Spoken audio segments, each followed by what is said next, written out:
Hey guys, this is Mark Goldberg from Mark Vlogs Watches with a very special episode because you can tell I am somewhere unusual and different. So in a little while I'll turn the camera around and show you where I am, but I am right now at the Monastery of New Skete, and I am spending some time with my second family, the Monks of New Skete. They are very famous for breeding and training German Shepherds, as well as for their musical liturgies and their religious missions. They are an American or Christian Orthodox, so it's similar to Greek or Russian Orthodox, except for it's American Orthodox. That is the church to which they belong. I myself am Jewish, but here we are. My best friend, monks. Guys, I'm going to do a quick fist watch check, so let's get that out of the way really quick, and then we'll talk about a little bit, about the monastery. I'll show you around just a little bit, show you a picture of a couple of German Shepherd dogs that they breed and train here, tell you more about why I'm here. But yeah, and we're going to review a watch. But first, let's do the quick fist watch check. Let's get that out of the way, and here it is.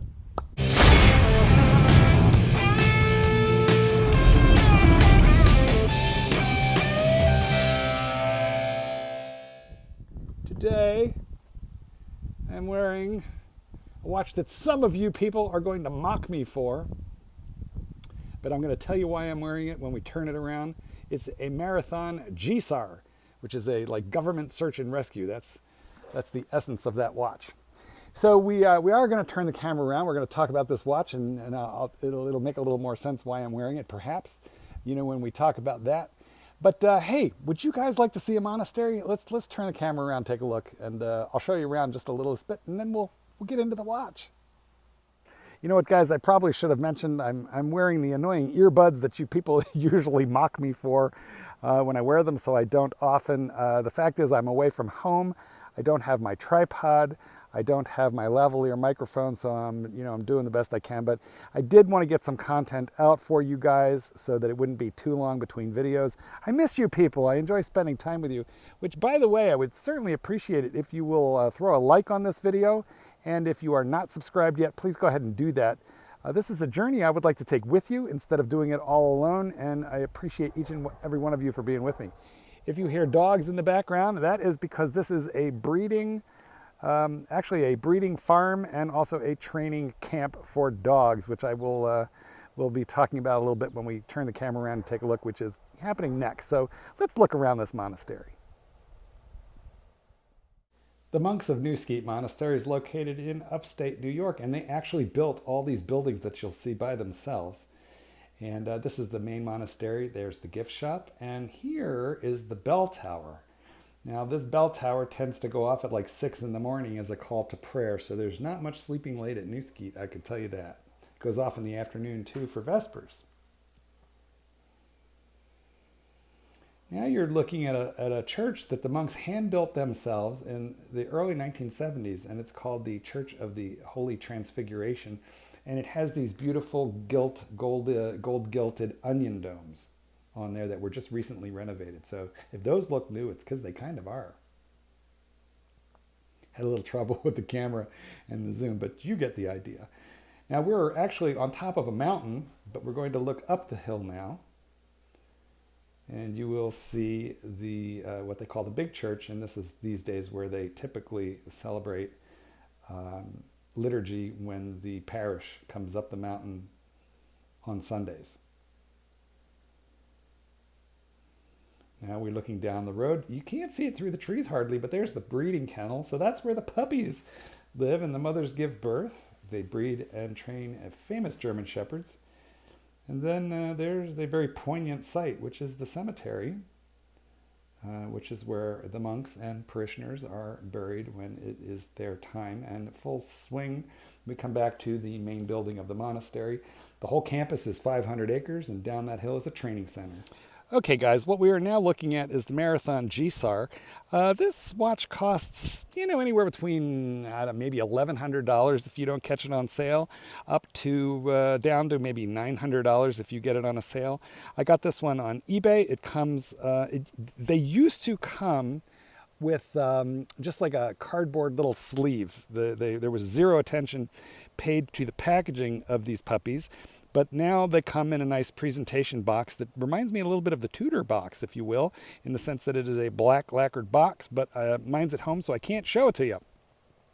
I have it on the optional metal bracelet. It comes with very nice rubber. So let's take a look at the rubber bracelets for this watch right now. And you can see that I have it wearing instead on the oyster style steel bracelet. Now it does have stamped clasp, and under here is a dive extension, which is also stamped metal, and it has some micro adjustments there. But listen, when I'm paying big money for a Rolex, I really am not going to tolerate a stamped clasp. So that's why I really sort of don't like vintage Rolex at all. But when I'm in this vicinity for a watch, the stamping doesn't bother me. Okay, now before we go any further, let's get dimensions out of the way. This is a 41 millimeter case, and the bezel actually protrudes a little bit. You can see over the case flanks, so it probably wears slightly more like a 42. I don't remember the dimension of this, so I will look it up for you and put it in here, but it's a fairly short lug-to-lug ratio, and therefore it wears a little bit smaller than one would think, and I'll throw a wrist shot of that in right here. It features a really nice protruding large knurled crown for easy access, and it's fairly chubby. I think this is about 14 millimeters thick. I really like the gear cut bezel, and this is called the Marathon GSAR, guys. GSAR standing for Government Search and Rescue. This is considered like a tactical watch. It's something that all armies around the world might issue to their members, although I'm pretty sure the armed forces of the United States are required to buy their own watches. I don't think they're issued watches in most cases. This is highly water resistant, and you could see it features tritium tubes. So all those hour markers are actually tritium tubes. The hands, all three of them, have tritium tubes, including that seconds hand, which has a tiny little tritium tube on the end. Now, a lot of you may be familiar with what is tritium tubes, what they are, but I'm going to go ahead and clarify for those of you who aren't. So imagine a little tiny, teeny-weeny fluorescent light tubes, as an example. That's what they are. They're little glass tubes, and they are painted on the inside and then filled with tritium gas, which is radioactive. Now, it's only mildly radioactive, so it's safe, but this is why you see the radioactive nuclear symbol right there. It is rated safe. There's no emissions on this thing, but that radioactive gas reacts to the photoreactive paint inside those little tiny tubes, and that creates a glow. Now, that glow you are not seeing here, and that would be because we're in full light. However, when you go into the dark, this thing, it needs no charge, okay? It will glow solidly for about 12 years without any charge whatsoever.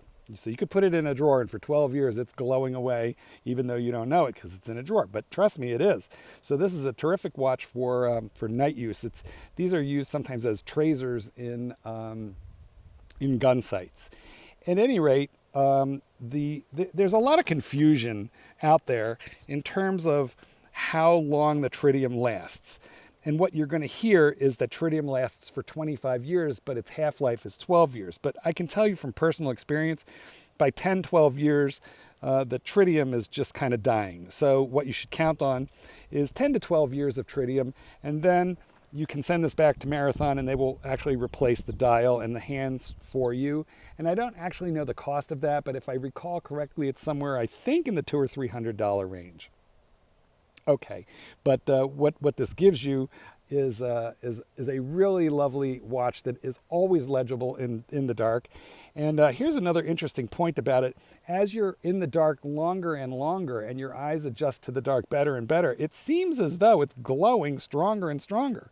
Well, it was always glowing at the same strength from the very beginning, but it just seems brighter to the eye when you've been in the dark for a long period of time. So after, like, if you fall asleep and you wake up a couple of hours later, this thing will cast a green glow upon the wall. Although, interestingly, for orientation, I don't know if you can quite tell here, but the hash mark at 12, that tube is red, and all the other ones are glowing will glow like a light green. But you always know which is the 12 because it's got a different color tritium tube right there at the 12 o'clock point. Now, that little the pip for the lume pip is actually done in what Marathon calls Mariglow, and that's essentially chromolite, or it's just a photoluminescent normal lume, and so it'll glow very, very super brightly if you take it out of direct sunlight and jump into the water or go into the dark, but it will fade out over time, unlike the tritium tubes, which glow constantly. Now, guys, I am a super picky fella when it comes to bezel feel and bezel quality. And I'm going to turn this and let you hear it. Now, I'm not 100% sure you can hear it, so while I show you the Monastery, I will bring that watch up to the microphone.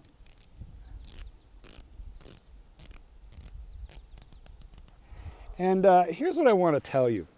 The action is very unique. Like, certain watches feel like certain other watches. This thing, it has a different turning action than almost any other watch I felt. If I was going to come up with a main brand, which was maybe close, it might be Breitling. So it feels maybe a little like a Breitling. There is zero backplay. I am super intolerant of backplay. This thing, it locks into position and there is like zero backplay there. It is super clicky. It is just very definitive between clicks. Now, so I love the bezel action. Yeah, I mean, you have to get a little used to it because it feels super different than any other brand, really. But once you get used to it, it's super high quality. It's excellent. One thing is, I think it looks like it's lined up there through the camera. It looks like it's lined up. But I sometimes have trouble, I feel like, making it line up. And that is because look at this rehaut. Now, it is a very tall rehaut, and the reason is that they got to give clearance to those tritium tubes. So when you have tritium tubes, the hands need to be spaced further apart so the tubes don't, smack into one another as the hands are going around. So this rehaut is extra tall, and I want to say it's narrower at the bottom. I think it flares out. Doesn't it look like it flares out? I think it feels like you're looking into a cone. And so there's a little bit of optical illusion that sometimes makes it a little hard for me to line up that, that triangle with that hash mark at the 12 o'clock position. So sometimes I also look to the bezel to help me get the line up. And then if you move it, turn it, it always seems like it's moving. So yeah, I find that that's a small weirdness. And if you're a little OCD like me, then you want that thing lined up exactly, but every time you turn it, it looks like it's lined up differently. And that's the only weirdness I would say that I have found with this Marathon watch. Now, why do I wear this in situations like dog training? Oh, look, we have a drilled case, so changing straps and bracelets is super easy. When training dogs, you're going to like bang it into things, into the kennels or metal, and it's not that you can't bang up a Rolex. Does a Rolex look good banged up? Well, most of them are tool watches, so there's no reason why you shouldn't wear them. Yes, you should feel the steel. When I'm doing super rugged work where I think I'm going to bang up a watch, this is the one. If I got to scratch something, I think I'd rather scratch this guy here. And honestly, I've seen pictures of these on the internet coming back from deployment in Afghanistan, all chewed up and beat up. And honestly, the more chewed up they get, the better they look. So this is just a terrific watch for your beater, for a work watch. If $1,000 is a really expensive watch for you, then this could be your one and done, right? So everyone's going to have a different view of the money, but I can tell you the aesthetic is cool. There's like a lot of government, like issued writing on the back, screw down crown. It's just a rugged all around good watch. All right, let me turn the camera around and I'm going to say goodbye to you guys. So guys, look, here's what I know. For some people, the Marathon is a ridiculously expensive watch, and they'd be just as happy with a $40 G-Shock as a $1,000 tactical watch. Other people are going to have unkind things to say about this watch because it's not a $10,000 watch, it's not a Rolex. But I'm going to tell you, I buy watches for me, and I like it. I have a $25 Casio, which I think is about as much fun as you can have with a watch for 25 bucks. It's called the Casio Royale. So I do talk a lot about Rolex on this channel, but I gotta say, the longer I'm in watches, the more I enjoy my Rollies, the more I become less snobby about the lower end of the horological scale too. Marathon, what do you think about this watch? Tell me in the comments. Please subscribe. Let's talk about this together. This is Goldberg. Peace out. Paint the sky your favorite